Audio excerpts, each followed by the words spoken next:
Caminar por los pasillos de Tlatelolco, un conjunto habitacional ubicado al norte de la Ciudad de México, es como recorrer la historia de nuestro país, donde viven más de 8,000 familias en edificios que se construyeron durante el siglo XX. Tlatelolco es una pequeña urbe dentro de la Ciudad de México, con cicatrices en su memoria, masacres, terremotos, guerras, sacrificios y diversas historias recorren sus pasillos. Todas estas vidas son probablemente las presencias sobrenaturales con las que los habitantes de este lugar conviven todos los días. Misterio, enigmas, conspiraciones, archivos secretos de El Heraldo de México.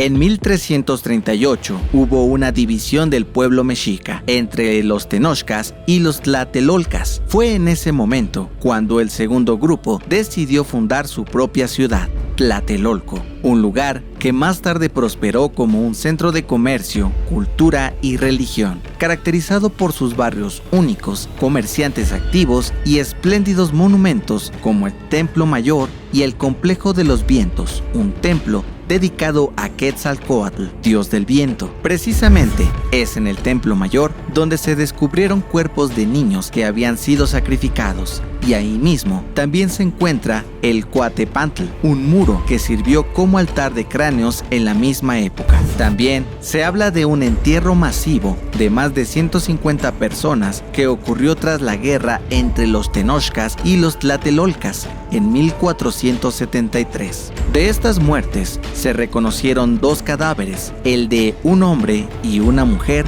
cuyas piernas se encontraron tiernamente entrelazadas. Hoy existe un altar con sus cuerpos y son mejor conocidos como los amantes de Tlatelolco. Estos solo son algunos restos que fueron hallados a inicios de 1960, cuando comenzaron los trabajos de excavación para construir la actual unidad habitacional más grande de la Ciudad de México. Pero, ¿dónde están los demás muertos? Cuando los estadounidenses invadieron México en 1847, excavaron para crear sus trincheras defensivas y mientras fueron bajando metros hacia el fondo de la tierra, encontraron restos humanos que después fueron saqueados y perdidos. Más tarde, utilizaron la zona de Tlatelolco como almacén de guerra y como una terminal ferroviaria gigante. Ahora, Tlatelolco ya no solo tenía entre sus muros sacrificios humanos, ni altares a dioses o cráneos enterrados. También estaba rodeado de fosas comunes por aquellos que murieron durante la invasión estadounidense, y más tarde se le unirían aún más muertes.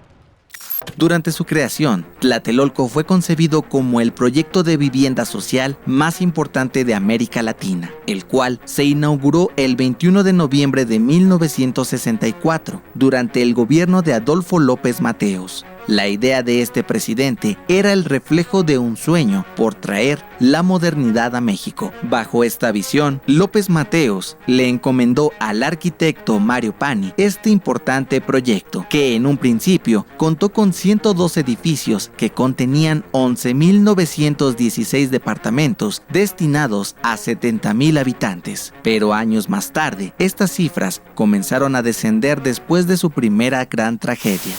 La primera cicatriz con la que carga Tlatelolco ocurrió en 1985, cuando un sismo de 8.1 grados despertó a los habitantes de la Ciudad de México en punto de las 7:17 de la mañana. Este suceso hizo que muchos edificios de la ciudad colapsaran, entre ellos el Nuevo León, ubicado en Tlatelolco. De esta tragedia se cuenta la historia de una niña que murió sepultada en los escombros del edificio y que más tarde dicen los habitantes que la vieron deambulando en los pasillos de Tlatelolco para enviarle un mensaje a sus padres. Pero de ese mensaje nadie sabe nada.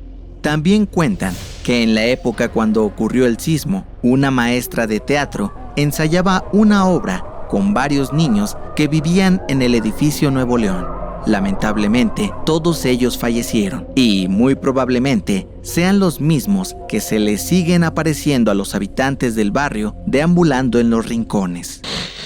No es casualidad que en la misma sección donde ocurrió la tragedia, los vecinos constantemente hablen sobre los fantasmas que se les aparecen. Pero a casi 40 años del sismo, parece que se han acostumbrado a vivir con la presencia de estos seres del otro mundo. Se cuenta también la historia del bailarín de la plaza, un joven vestido de blanco que se aparece en la Plaza de las Tres Culturas. Cuauhtémoc Abarca Chávez, cronista de Tlatelolco, relata que era un joven vestido con pantalón deportivo y playera blanca. Corría por la zona arqueológica y regresaba a la iglesia. Se ponía a bailar en el atrio danza moderna, danza contemporánea y después se metía otra vez a la iglesia. Corría tan rápido que parecía que flotaba. Luego de 20 minutos desaparecía.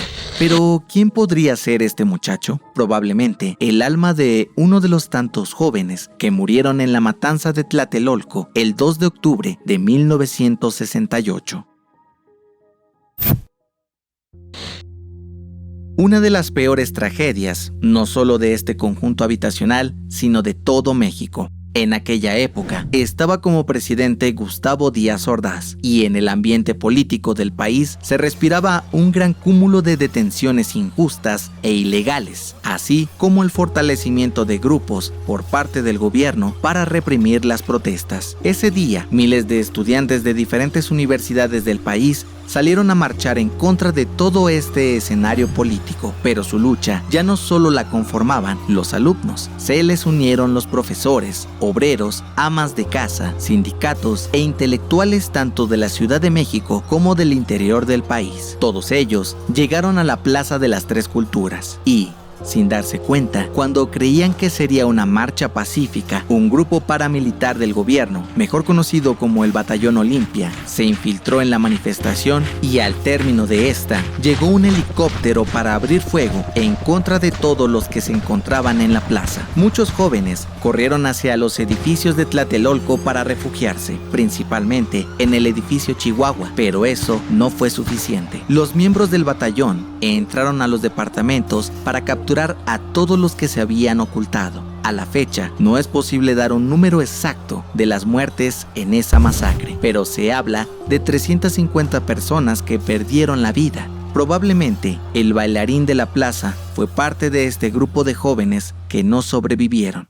O puede ser uno de los cuerpos que encontraron momificados dentro de los edificios en 1975, producto de un crimen. O podría tratarse de alguien que murió durante el sismo de 1985. La realidad es que nunca lo sabremos. Hoy en día, Tlatelolco parece un barrio tranquilo, donde ya nadie habla de fantasmas ni apariciones sobrenaturales. Parece que todas estas historias son cuentos del pasado. Eso dicen las nuevas generaciones, pero quienes han presenciado estas tragedias saben que hay presencias que no se van aún y que probablemente hay una maldición de la que Tlatelolco no puede huir.